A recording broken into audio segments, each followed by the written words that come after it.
Di era keuangan global, transaksi antar negara semakin mudah dan terhubung melalui berbagai sistem keuangan yang saling terkoneksi di seluruh dunia. Tapi, di balik kemudahan itu, ada tanggung jawab bagi setiap penyedia jasa keuangan atau PJK untuk memastikan semua transaksi lintas batas berlangsung dengan sah, aman, dan transparan. Tanggung jawab itu diwujudkan melalui laporan transaksi keuangan transfer dana dari dan ke luar negeri atau LTKL sebagai bentuk komitmen menjaga integritas sistem keuangan.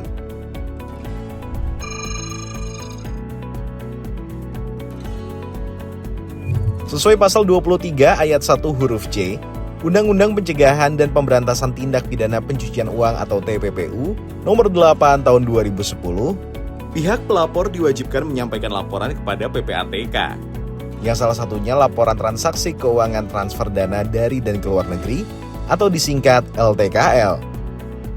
Transaksi keuangan transfer dana dari dan ke luar negeri adalah rangkaian kegiatan yang dimulai dengan perintah dari pengirim asal kepada penyelenggara pengirim asal yang bertujuan memindahkan sejumlah dana dari luar wilayah Indonesia atau keluar wilayah Indonesia kepada penerima yang disebutkan dalam perintah transfer dana sampai dengan diterimanya dana oleh penerima pada penyelenggara penerima akhir tidak termasuk aktivitas transfer dalam negeri.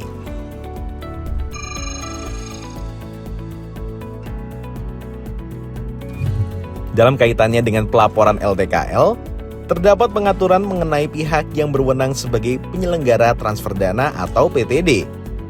Pihak yang dapat melakukan transfer dana dari dan ke luar negeri disebut penyelenggara transfer dana yang terdiri dari Bank Umum Terbatas hanya Bank Devisa, Bank Umum Non-Devisa, dan BPR atau BPRS tidak bisa menyediakan jasa transaksi keuangan transfer dana dari dan ke luar negeri.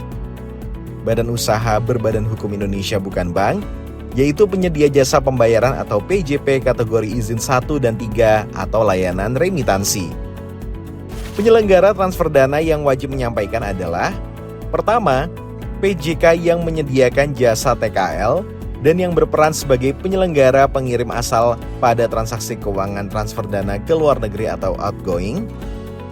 Contoh, Ahmad di Indonesia mengirimkan uang ke Kevin di Singapura melalui Bank ABC yang merupakan bank devisa. Selanjutnya, Bank ABC meneruskan transfer ke bank atau agen remitansi di Singapura sehingga dana akhirnya diterima oleh Kevin. Dalam alur ini, Bank ABC bertindak sebagai penyelenggara pengirim asal sehingga Bank ABC menjadi pihak yang wajib melaporkan LTKL outgoing. Namun, apabila Bank ABC meneruskan perintah transfer dana melalui layanan remitansi WUI dan Bank ABC sebagai agen dari remitan WUI, maka remitan WUI Indonesia berperan sebagai penyelenggara pengirim asal. Dengan demikian, WUI Indonesia menjadi pihak yang wajib menyampaikan laporan LTKL outgoing. Kedua, PJK yang menyediakan jasa TKL dan yang berperan sebagai penyelenggara penerima akhir pada transaksi keuangan transfer dana dari luar negeri atau incoming. Contoh, William di Singapura mengirimkan uang kepada Andi di Indonesia melalui Bank XYZ di Singapura.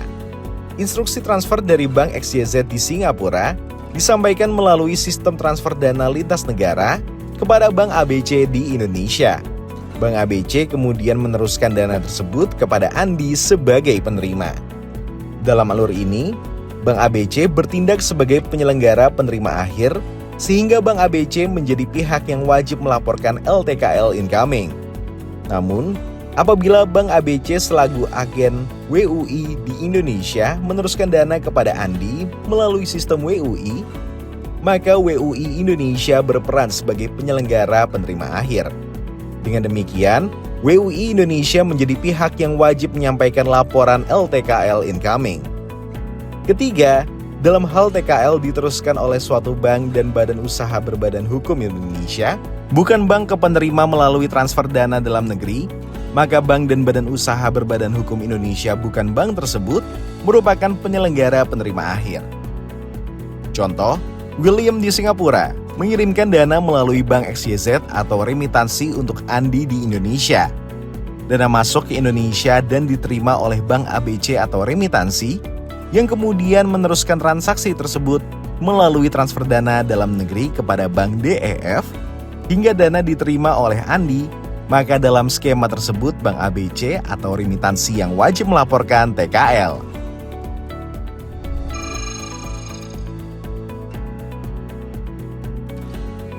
Selanjutnya, LTKL memiliki 4 karakteristik utama yang menjadi acuan dalam pelaporannya. Pertama, perintah transfer dana. Perintah transfer dana diberikan atau diterima oleh pengguna jasa atau end user dan tidak dipengaruhi oleh aliran dana atau flow of fund, serta tidak dipengaruhi oleh penggunaan mata uang. Kedua, cross border, yaitu perintah transfer dana diteruskan dari dan keluar wilayah Indonesia. Outgoing, penyelenggara pengirim asal berada di Indonesia, penyelenggara penerima akhir berada di luar wilayah Indonesia. Incoming, penyelenggara penerima akhir berada di Indonesia, penyelenggara pengirim asal berada di luar wilayah Indonesia. Ketiga, media perintah transfer dana. Perintah transfer dana diterima ataupun dikirimkan melalui berbagai media, baik secara tertulis maupun elektronis. Secara elektronis, termasuk ATM, phone banking, internet banking, SMS banking, dan aplikasi transfer dana, seperti aplikasi yang diperoleh dari SWIFT, aplikasi yang diperoleh melalui kegiatan kerjasama dengan penyedia jasa transfer dana, dan aplikasi lainnya yang digunakan oleh PJK untuk transfer dana dari dan ke luar negeri atau TKL. Keempat, no threshold, yang berarti tidak terdapat batasan jumlah nominal TKL yang wajib dilaporkan kepada PPATK. Setelah memahami 4 karakteristik utama LTKL, penting untuk mengetahui bahwa tidak semua transaksi lintas negara wajib dilaporkan.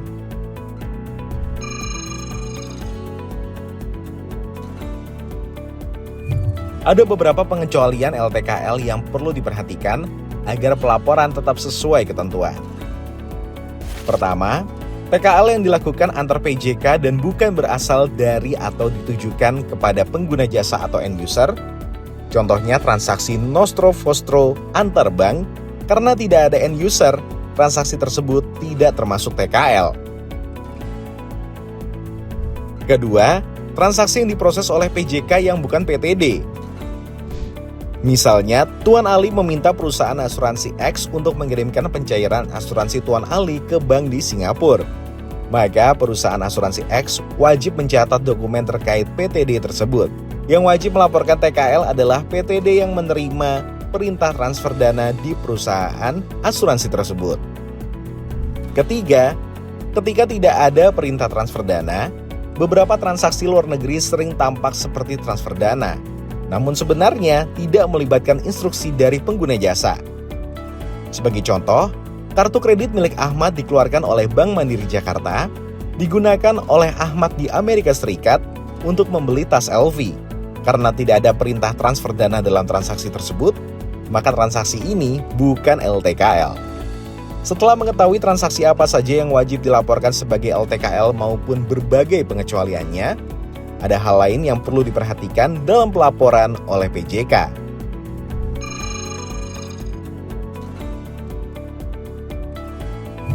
Laporan LTKL tidak menghapus kewajiban pelaporan lainnya.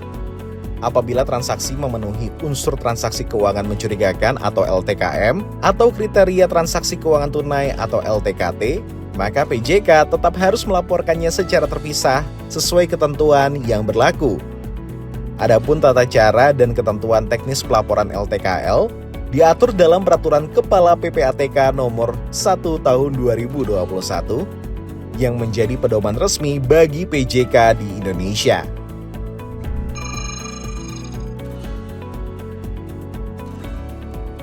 LTKL disampaikan ke PPATK paling lambat 14 hari kerja terhitung sejak tanggal transaksi dilakukan.